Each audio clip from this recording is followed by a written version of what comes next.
Everyone is asking the same question. Where is XRP's price going next? $2? $5? $10? But that question already tells me something important. It tells me you're looking at XRP as a trade, when the market is starting to treat it as infrastructure. And infrastructure doesn't move on hype. It moves on adoption, regulation, and utility. Today, we're not guessing prices. We're answering the only question that actually matters. What is XRP becoming? Let's ground this in reality. As of January 2026, XRP had a volatile start to the year. It rallied roughly 25% from late 2025 lows around $1.77, topped near $2.38, then pulled back with the broader market.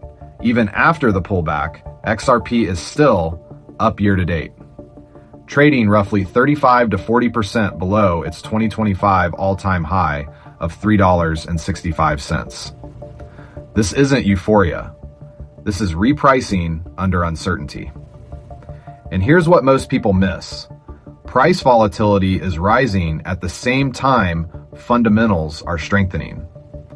That divergence is the signal. Let's talk about something that didn't exist last cycle: spot XRP ETFs. Since launching in late 2025, they've absorbed over $1.3 billion in inflows, with 0 outflow days, making XRP the second fastest crypto ETF to cross 1 billion after Bitcoin. That's not retail gambling. That's institutional allocation. Funds don't buy narratives. They buy regulatory clarity, liquidity, and use cases. Which brings us to the next piece. While price chops sideways, something structural is happening. XRP balances on exchanges have dropped over 50% year over year, from about 4 billion tokens to 1.6 to 1.7 billion, a 7-year low. That's one of the largest annual supply reductions XRP has ever seen. Not because of hype, because tokens are moving off exchanges and into custody, settlement, and long-term positioning. That matters. Now zoom out from price. At Davos, Ripple's CEO made something very clear. They're not pitching XRP as a trade. They're pitching it as financial plumbing. Ripple is integrating with global banks, custody providers, tokenization platforms, payment rails, processing trillions of dollars. They're partnering with firms that collectively touch $5 trillion plus in banking infrastructure. This is boring. And boring is where real money hides. Let's be precise. XRP's primary role today is as a bridge asset in cross-border payments. Fiat converts to XRP. XRP moves globally in 3 to 5 seconds, converts back to fiat. No pre-funding, no trapped capital, minimal fees.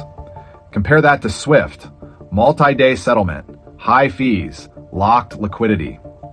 Ripple payments processed over $1.3 trillion in a single quarter in 2025.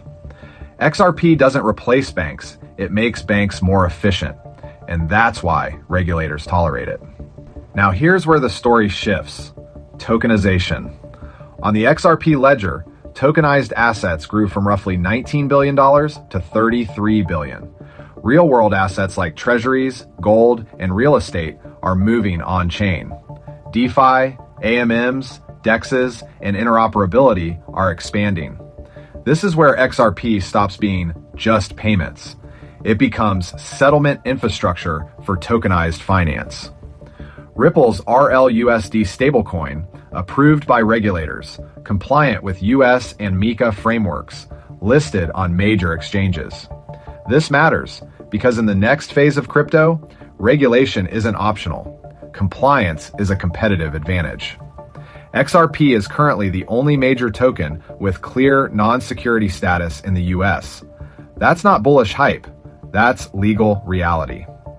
Now let's be honest, this is where many XRP holders get uncomfortable. Ripple's business captures direct revenue. XRP holders do not. XRP doesn't pay yield. It doesn't distribute fees. It benefits indirectly through network effects, scarcity, utility-driven demand. That means XRP behaves more like a settlement commodity than an equity. If Ripple grows faster than XRP usage, price can underperform expectations. That's the trade-off. XRP's strength is that it actually does something. It moves value in seconds. It settles cross-border payments without pre-funding. It's being used, not just talked about. That's why institutions are paying attention. Not because XRP is exciting, but because it's efficient. Regulators, too, have largely stepped out of the way. Legal clarity has turned XRP from a question mark into usable infrastructure. Add to that the quiet rise of ETF demand in an expanding tokenization ecosystem, and you start to see why serious capital is circling. Not chasing, positioning. But every system has its trade-offs. XRP carries a large supply, which naturally tempers explosive upside. Its history reminds us that volatility isn't theoretical, it's real, and it cuts both ways. And then there's the uncomfortable truth. Ripple's business captures most of the direct economic value. XRP holders benefit indirectly through usage, scarcity, and network effects, not revenue. Competition doesn't help either. Traditional fintechs are moving fast with strong brands and regulatory comfort. And like all risk assets, XRP still leans on macro liquidity. When money tightens, even good infrastructure pauses. So no, this isn't a meme coin, but it's also not a guaranteed outperformer. It's a bet on utility winning over speculation.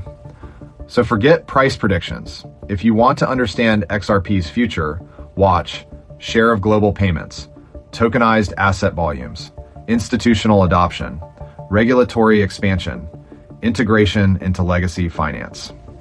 If XRP captures even 10 to 15% of global settlement flows, it re-rates into a fintech-style valuation. If not, it risks lagging broader crypto rallies. So here's the truth. XRP is moving from speculation to production. 2026 may not be a hype year. It may be the year XRP proves whether it belongs in global finance or remains a niche settlement layer. That's why patience matters more than predictions. This isn't financial advice. It's structural thinking.